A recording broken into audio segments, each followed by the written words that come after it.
tearing out pieces of me to replace the broken pieces of you. Tearing out.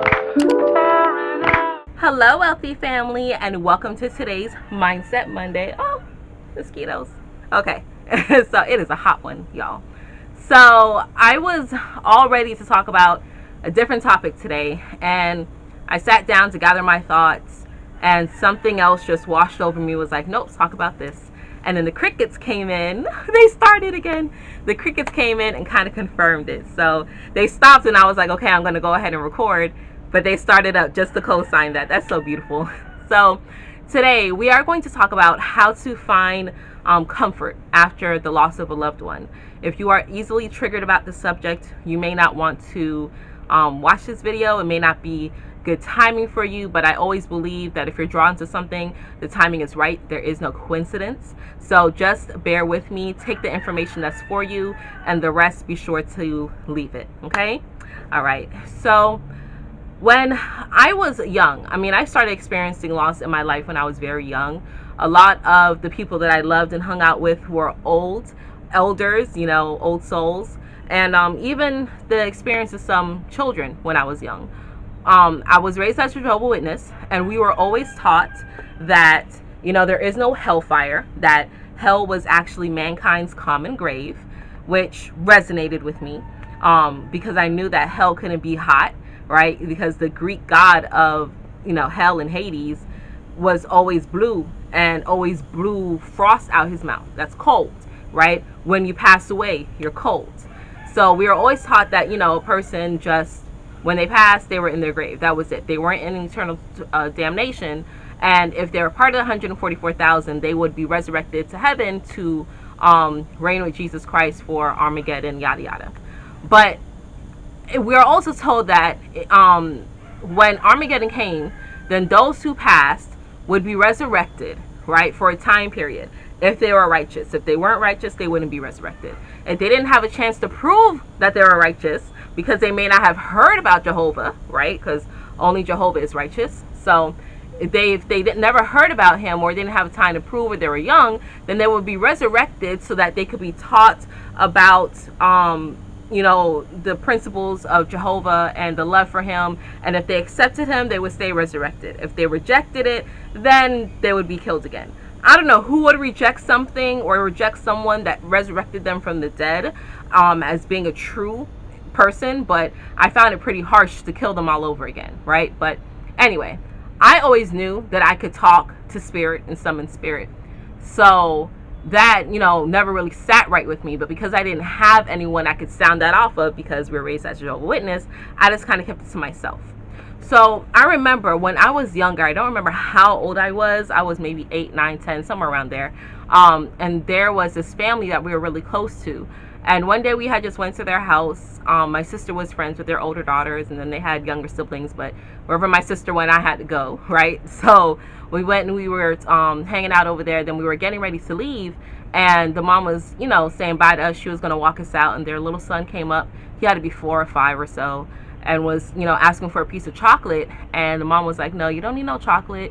We're going to say bye to our friends. So he was like, say bye to them. And he was just like, bye, and gave me a hug begrudgingly, and was like standing in the corner real defiant, angry he couldn't get the chocolate. And the mom walked us out, and we went home, and I jumped in the shower because we were getting ready to do something, and we got a call. It had been about 45 minutes later, and we got a call that they had rushed him to the hospital, but he didn't make it because when she walked us outside, he took a piece of chocolate and choked on it. And by the time they found him, he had already been without air for so long.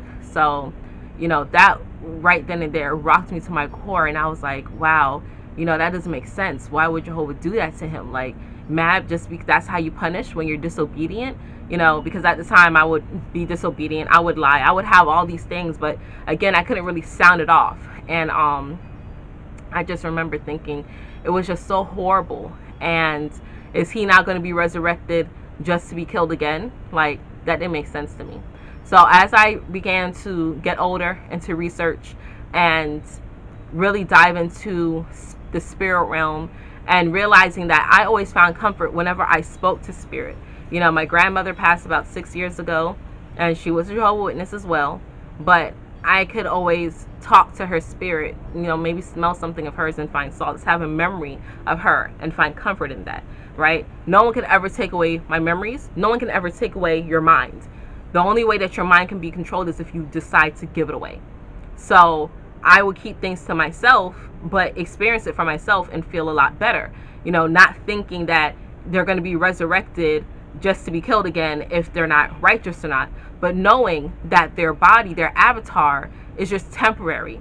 Because the only thing that's guaranteed to us when we come into this world is that we're going to pass. None of us are getting out of here alive. None of us. Your avatar is very temporary, okay? And compared to other lifespans, all right? But your spirit is eternal.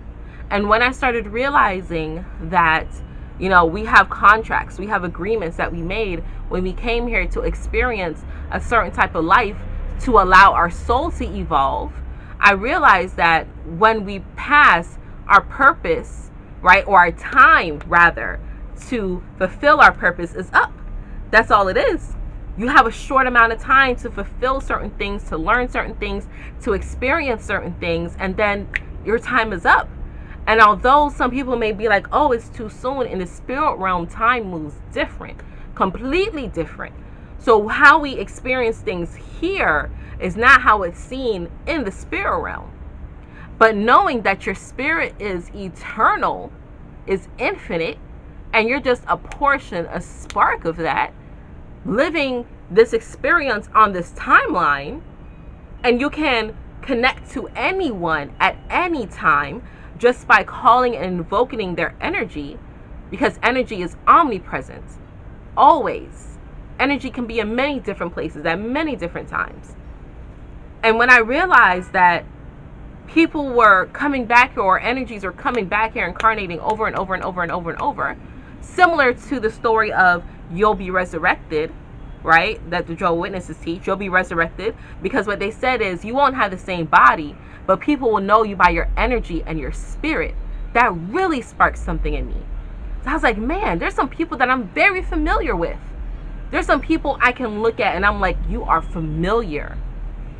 I don't know from where or from when, and I know this is the first time I'm seeing you, but you are familiar. And you all know what I'm talking about. You have an uncle, an aunt, a cousin, a nephew, a godchild, a parent, and you're just like, you know, I feel like I've known you forever. A boyfriend, a neighbor. I feel like I've known you forever. This is the first time I'm meeting you, but I know. That's it. Right? When you're in tune with yourself. So, yes, grieve, okay? Because I haven't had the experience of losing someone close to me as of yet. No parents or, you know, siblings or children or anything of that nature. But I did lose people that I loved deeply and loved to connect with, right? And who I do miss and I still think about. But whenever I think about them, I know that I'm reviving them. I'm reviving that energy and I'm connecting with them. And if I'm thinking about them and sending them loves and vibes, they can feel that energy. Just like people who watch my videos can feel my energy on any topic. Because it's coming from a vibrational place where it can be received if you're at the same set point. So grieve, yes. Miss them, yes. That's understandable. When you think that you spent so much time with them here on this planet, I understand that. But know that their energy is never really gone. And you won't really be able to perceive them if you're in a place of grief or sadness. If you want to reconnect with that loved one, you have to be at a higher vibration. Allow yourself to be at a vibrational set point of love, where you're able to connect with anything, anywhere, at any time. And when you miss them or you have that fond memory of them and you're operating from a place of love, you're allowing your heart chakra to open up and send that beacon off at such a high frequency where their energy can tune into on the spirit realm. Because consciousness never dies. Energy never dies. And it doesn't matter how the loved one passed. I know that some people are victims of horrific crimes. I know that some people may commit suicide. I know some people may have been unrighteous, in which case they had to deal with that debt or karma, if there is one, because that may have been their purpose. Yes, there's people that come and incarnate to be unrighteous, or to be serial killers, or to be mass murderers. There's people that agree to do, or their souls, I should say, that agree to incarnate to experience that, so that their soul can learn a specific lesson. Because as above, so below. As within, so without. There's a yin. When there's a yin, there's a yang. There's always a balance of things. As happy and joyful as I am right now, there's an equal version that is miserable and destitute. And that's in everything. So when you realize that there's a balance in everything, and you choose to hone in on the frequency of love, then you can realize, hey, we were just here to learn this certain thing.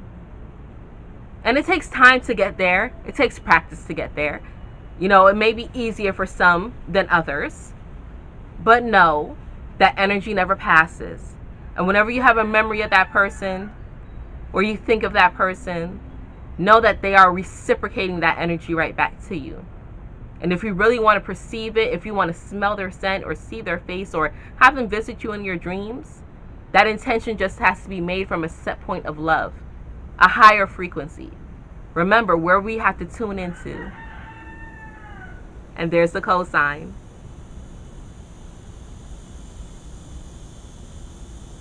That's all that needs to be done. Love overall. Okay, wealthy family.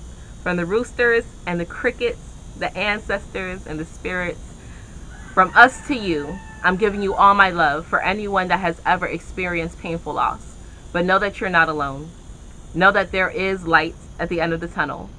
And know that grief is just one stage. Until then, until we connect again, stay alert, stay aware, and live in love.